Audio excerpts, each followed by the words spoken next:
Hello and welcome again to English with Techno. If this is your first time of connecting with this channel, you're welcome here. This is where learning the English language is made fun and the basic principles, the tenets, the fundamentals, the rudiments of the English language are broken down into assimilable piece just for your consumption. On this special episode, which I title the 3-in-1 episode, which is the first of its kind, I'll be doing three important aspects of the English language, okay, and they include the English vocabulary, what we call synonyms, okay, or you can call it Lexis. I'm going to also introduce you to some English idioms and phrases. And lastly, I'll be introducing you to 10 English spellings, correct spellings. All right, come with me. Let's go. So beginning with the synonyms, the very first word we have today is the word veto. All right, and to veto means to reject. Yes, synonyms for the word veto is to reject. To reject something or anything is to declare that thing null and void. Null and void. You declare that thing null and void. All right. In Latin, we say that such a thing has been declared ultra vires. Please make sure you have your notes with you so you can write where necessary, even as you learn the fun way. So, veto, I go again, means to reject, to declare a thing null and void. So, we'll have other synonyms like discard. Anything you reject, you do away with. All right, so you discard, you refuse to identify with that thing. So we also have the word nullify, and the word nullify is cancel. Excellent. All right, number 2 is the word yield.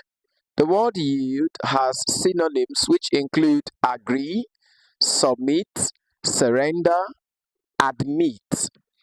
Okay, so the criminal yielded to the pressure of the police officer. You see that he submitted, he surrendered, he was overpowered, overwhelmed. All right. Number 3 is the word we call zenith. Okay, some call it zenith. Now, this word simply means the highest point. Okay, it could be of a building, of a class, of a place, even of a profession. Yes. So a person could reach the zenith of their career. So we'll have synonyms like peak, apex, highest point. Okay, we have other words for zenith, just like the word pinnacle. So permit me to remove etc. and introduce pinnacle.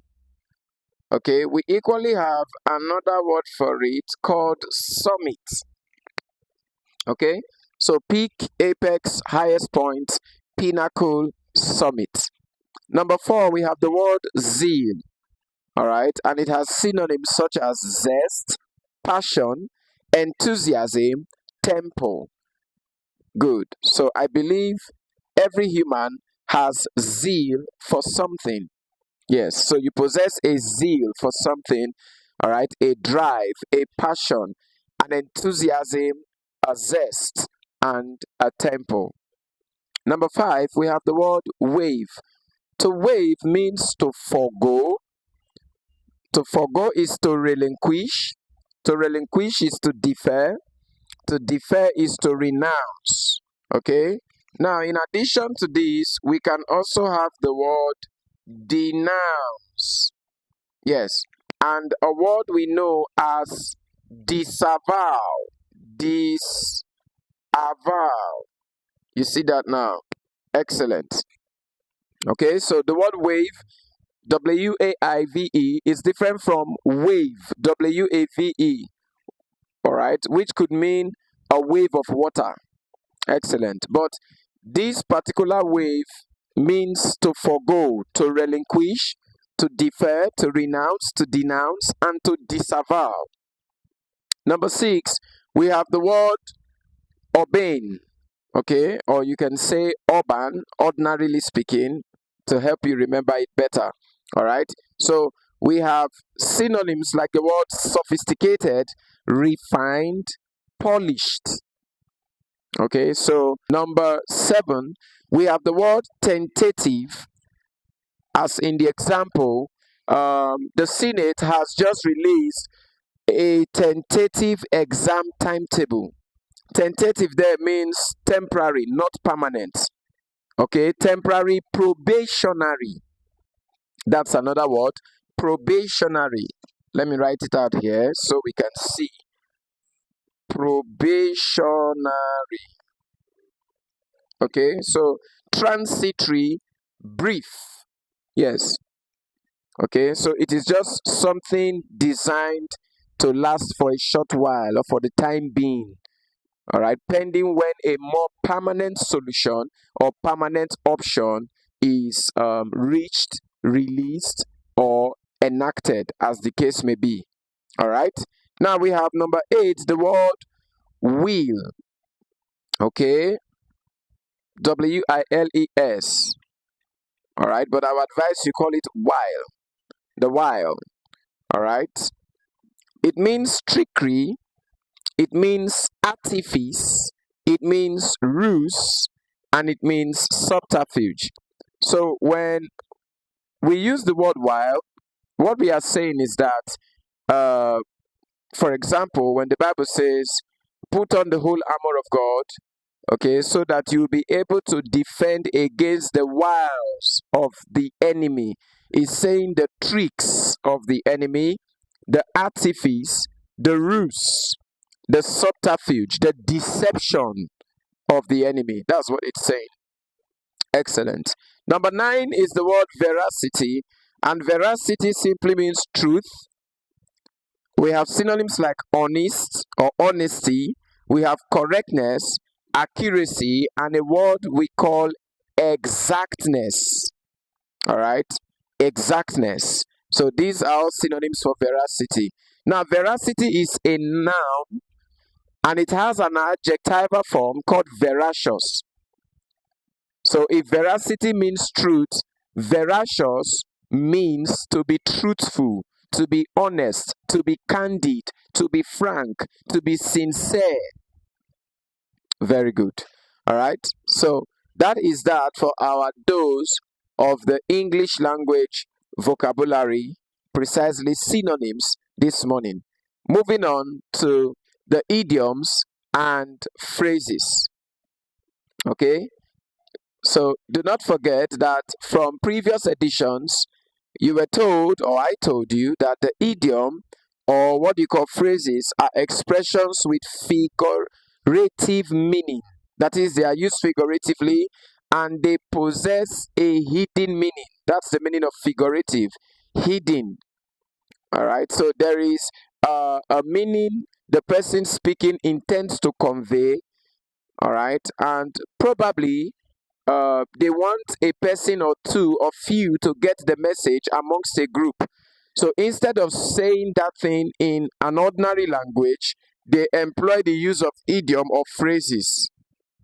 All right, let me equally state at this point that what we study or learn as idioms, okay, are actually the slangs used by the American English speakers and the British English speakers. That is what we call idioms.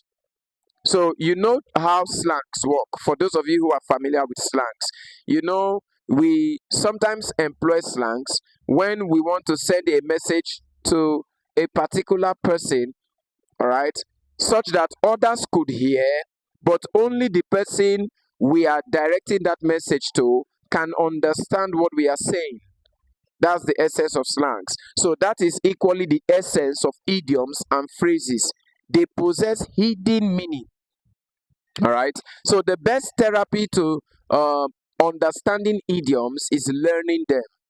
Yes, learn as many idioms as you can and their accurate meanings. And today I'm going to be helping you learn 12 of such figurative expressions, even as you begin your journey for first timers or for those who are already familiar with idiomatic expressions. So let's go. Number one, we have the idiom called a gentleman at large. All right. So when we describe anybody as a gentleman at large, it means that such a person or an individual is unreliable. A gentleman at large is an unreliable person. Unreliable. Okay.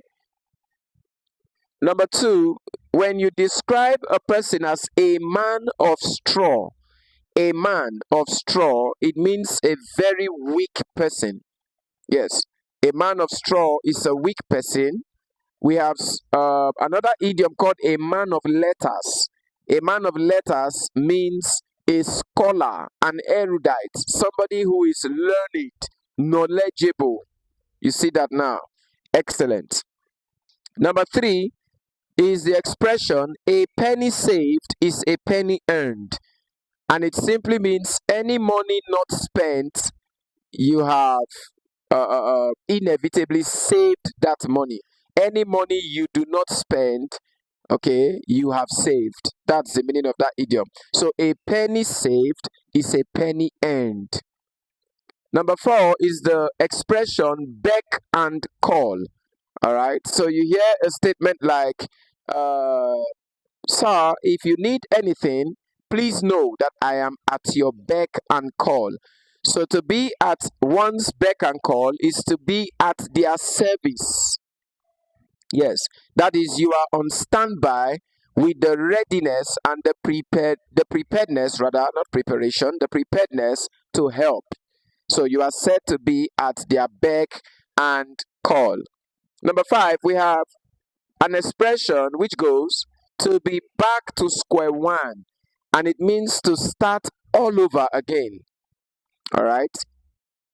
After most persons lose their money to fraudsters, okay, they usually go back to square one. Yes, that is, they start all over again. They start from scratch. Very good. Number six is the idiom to beat a dead horse. All right. The expression to beat a dead horse simply means to engage in something that is time wasting.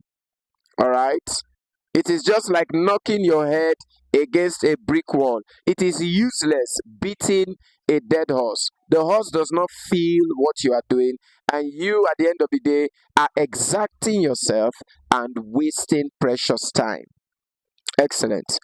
Number seven, we have the expression in black and white, and it simply means to put things in writing. Yes.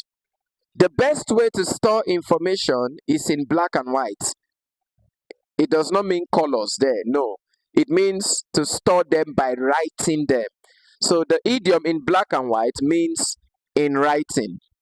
Okay, but when a person is beaten up black and blue, it means they are badly bruised or injured. Please take note of the difference. Black and white in writing, black and blue to be badly beaten or bruised. We proceed. Number eight, to be at odds, okay, is to be having a dispute. All right. Both the senior manager and the junior manager of our company are currently at odds. It means they are quarreling. All right. It means there is some obvious bad energy or bitterness between them. All right. Number nine, to be at sixes and sevens. We use this to describe two persons whose opinions are different. All right. So the manager and the accountant are obviously at sixes and sevens over where the new branch should be situated. You see that now? Good. So to be at sixes and sevens is to be having different opinions. So we can say that such people are conflicting or in disagreement. All right, they are in disagreement. Another idiom for that is when we say that two people do not see eye to eye. Do not see eye to eye. It means that they disagree. All right, just like in the JAMS UTME, students were asked some years ago. All right, they said, the question goes, most wives do not see eye to eye with their mothers-in-law. Okay, it means they disagree. Yes, to not see eye to eye is to disagree. Number 10, we have the idiom at the drop of a hat. It means immediately, all right, or readily.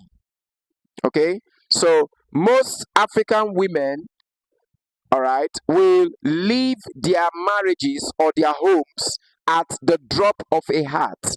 It means immediately, without wasting time. Okay, number 11, we have what is called an eye wash, and it simply means a pretense. A pretense. Another word for pretense is what we call affectation.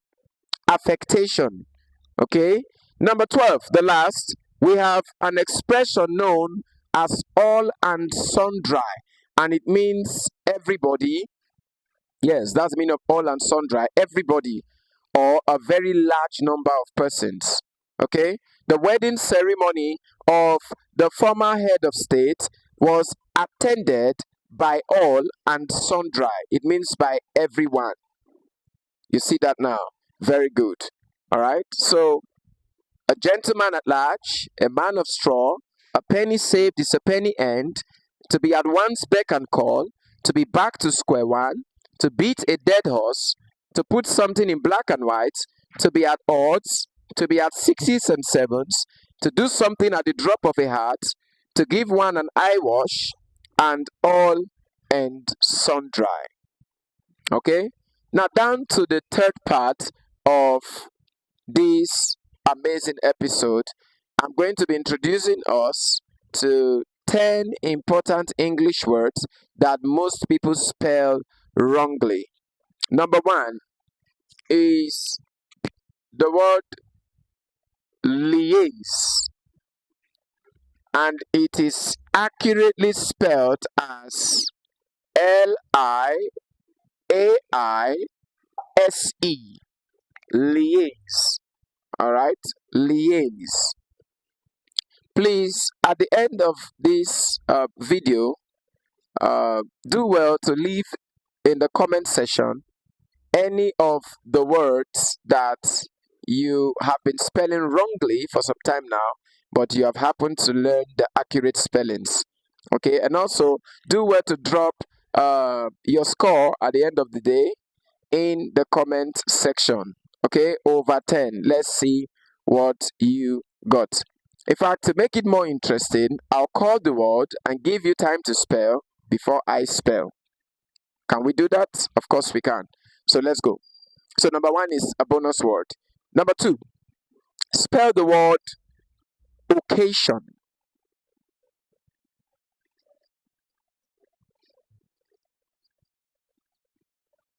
The word occasion. Okay, so I believe you have spelled. So the word occasion starts with an O, has a double C, has an A, has one S, and then has I-O-N. Occasion.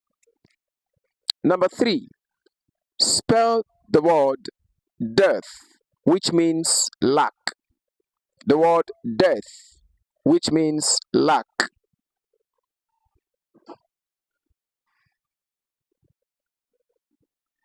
Okay, so our spelling goes as this: D-E-A-R-T-H. This is what we call dearth, which means lack, insufficient, insufficiency, want, need, inadequate. Okay, number 4, I'll need you to spell the disease rheumatism. You have 7 seconds. Rheumatism. Rheumatism. 4 seconds left. Rheumatism. Okay, so rheumatism starts with an RHEUMATISM.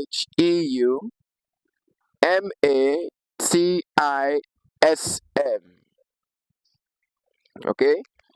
Number 5. I need you to spell the word militant. You have 5 seconds. Militant.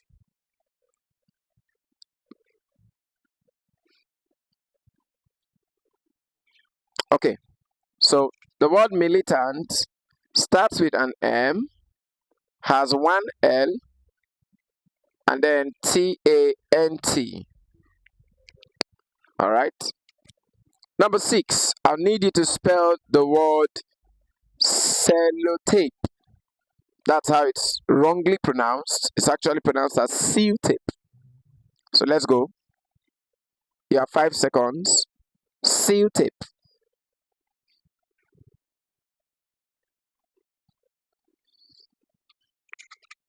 Okay, so it is SELLOTAPE.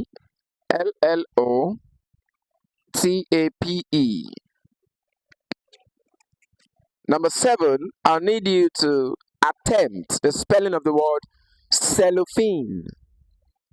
You have 7 seconds.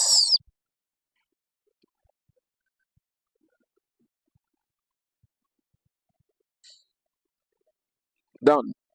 So the word sellotape starts with an S, but the word cellophane starts with a C and ends that way. Number 8, I'll need you to spell an English word we call honorary. You have 8 seconds. Honorary.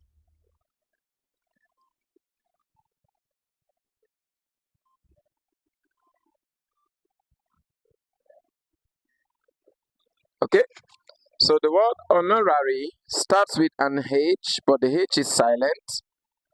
N-O-R-A-R-Y. Honorary. Okay, number 9. I'll need you to spell the word shrewd, which means to be clever. You have 5 seconds.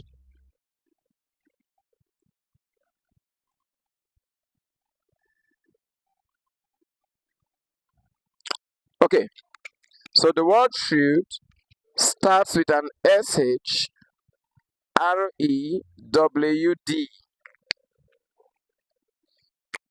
Okay, the last word, number 10.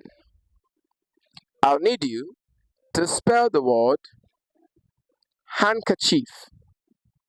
Handkerchief. You have 10 seconds.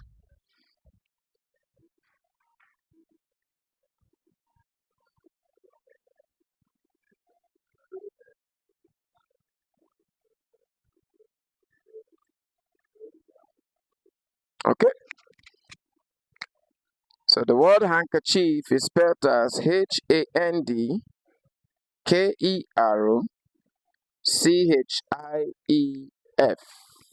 Excellent. All right. So do well to leave your scores in the comment section, and also make mention of the number of words that you have been spelling wrongly for some time, but as of this class and as of this day, you have learned their accurate spellings. Don't stop watching English with Techno. Like and share this video with friends and family if you have found it interesting and helpful. Don't forget to subscribe and turn on the notifications. Thank you.